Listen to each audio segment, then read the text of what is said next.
Sentiments the people of this country had concerning emancipation. The majority of the electorate of this country on the 25th of November 2009 practically abolished emancipation when they rejected the attempt, among other things, to remove the monarchy from the headship of state of St. Vincent and the Grenadines, and voted in no uncertain terms to keep Her Majesty the Queen. The choice was given. A new constitution was proposed, albeit repeating many of the clauses of the old constitution, but bringing in a number of new institutions, particularly attempting to move us away from the Queen to a republican form of government where we would have been headed as head of state by a homegrown president. The people said, we want to keep the Queen. And to me, that was a rejection of emancipation. The people refused to be liberated from colonialism.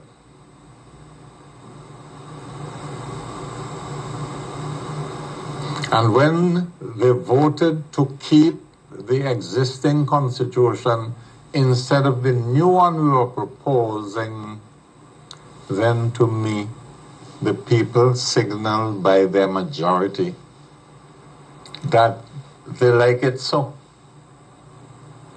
in the words of King Nelson. Because the present constitution makes it clear where we stand with regard to the monarchy.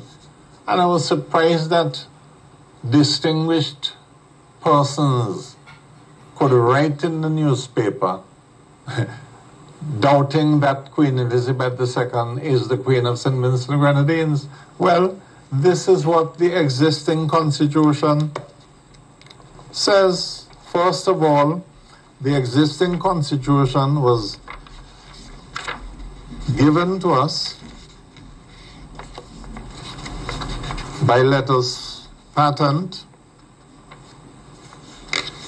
from the Queen Mother and the Prince of Wales. So when we got our independence constitution on the 27th of October 1979, we got it by virtue of a letters patent signed at the court of King St. James in London on the 26th of July 1979. That's when the letters patent was signed, saying that Her Majesty Queen Elizabeth II, the Queen Mother, and His Royal Highness the Prince Charles, Prince of Wales, conferred our new constitution on us. And we got the instruments on the 27th of October 2009. Now, in our constitution,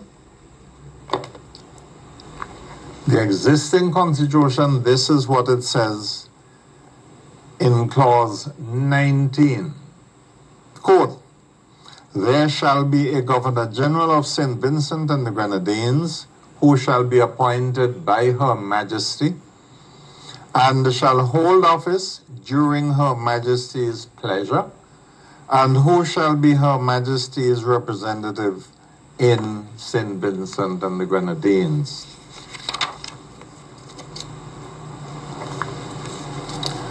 And if we turn over to section 23 of the Constitution, it says, there shall be a Parliament of St. Vincent and the Grenadines, which shall consist of Her Majesty and a House of Assembly. That is our Parliament.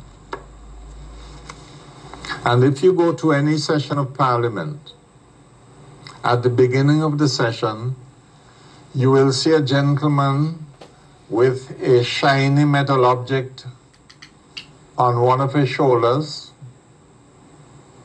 He comes to the entrance of the chamber and he shouts, "Mr. Speaker," and all rise.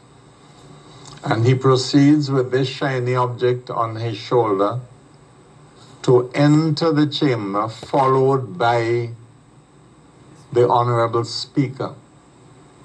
That object carried by the Sergeant at Arms is called a mace. It is in the form of a crown, and that mace signifies the presence of Her Majesty in the chamber.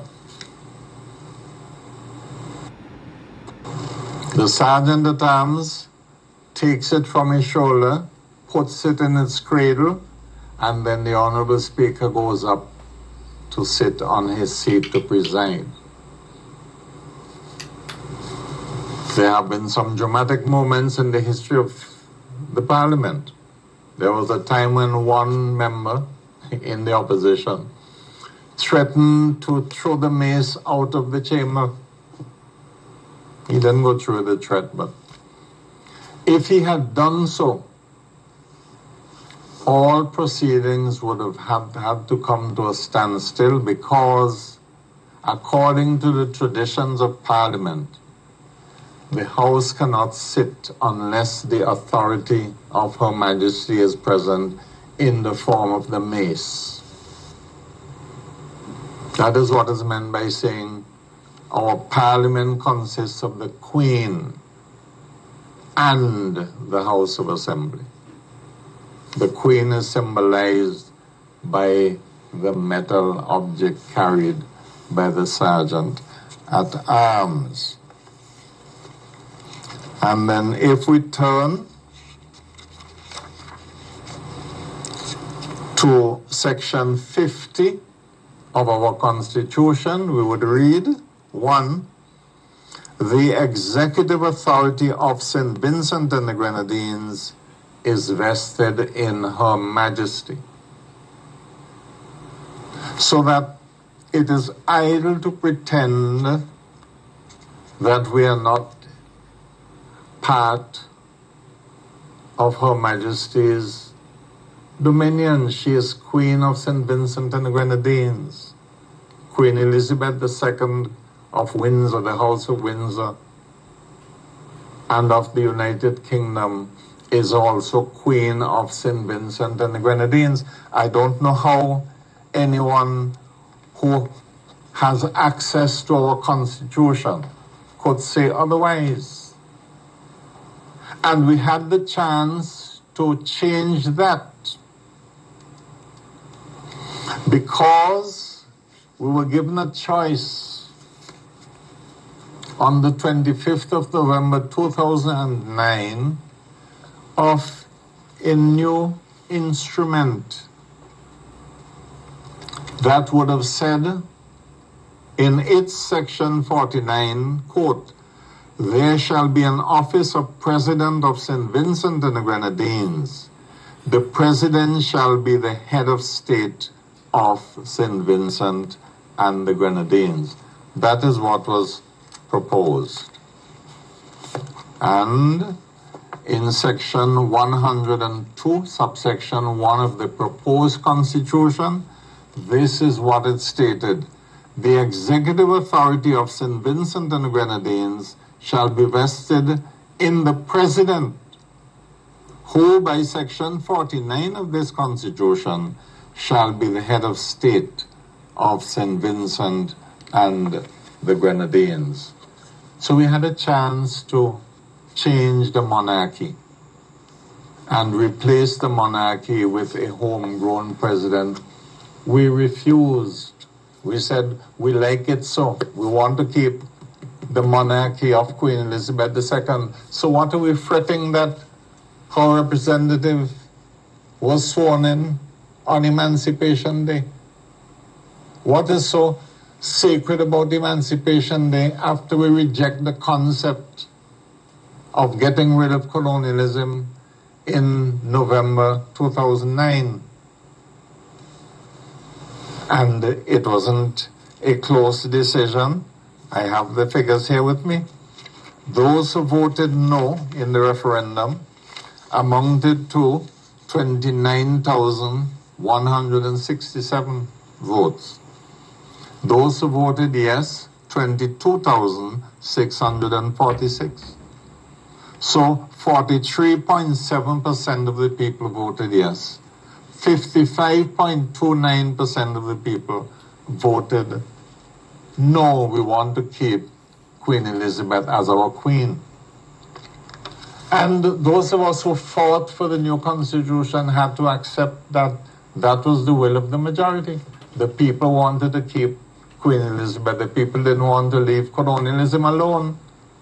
So what are people telling me now? What is the fretting about emancipation? I will continue next week because I don't understand. We have a queen, we voted to keep the queen. So it doesn't matter what day the queen's representative is sworn in. What is important is that Her Majesty Queen Elizabeth II is our queen. Because that is what the people said they wanted. I will continue next week, Monday Divi. So that is all from now, from this edition of The Law and You. I look forward to being of further service to you next week, Monday Divi, for another presentation of this.